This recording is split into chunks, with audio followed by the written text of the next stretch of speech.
প্রতিবারের মতো এবারও নববর্ষতে বার পুজোর মাধ্যমে হয়ে গেল মরশুমের শুরু। কলকাতার দুই প্রধানও তার ব্যতিক্রম নয়। মোহনবাগান যেমন সোমবারে মুম্বাই এফসি ম্যাচে জয় পেয়ে লিগ শিল্ড ঘরে তুলতে চায়, ঠিক তেমনই ইস্টবেঙ্গল আগামী মরশুমে আরও ভালো দল গঠন করতে চায়।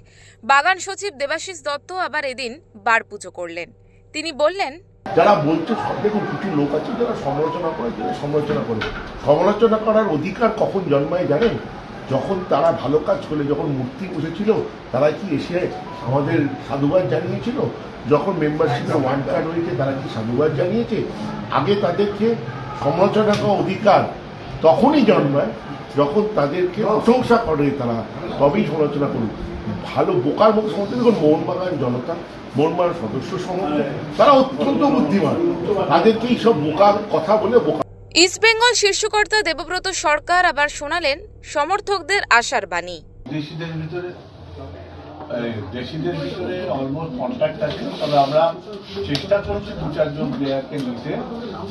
দরকার হলে আমরা ওটা ট্রান্সফার ফি দিয়ে নেওয়ারও চেষ্টা করব। সেইভাবেই একটা পরিকল্পনা নেওয়া হয়েছে। দেখা যাক সেটা কোথায় গিয়ে দাঁড়ায়, চেষ্টা করছি। বরাবরের মতো এদিনও দুই ক্লাবেই সমর্থকদের ভিড় উপচে পড়ে। চলে খাওয়া দাওয়াও। এছাড়া এরিয়ান সহ অন্য বাকি ময়দানের ক্লাবগুলোতেও এদিন হলো বার পুজো। কলকাতা থেকে অঞ্জন চট্টোপাধ্যায়ের রিপোর্ট, ওঙ্কার বাংলা।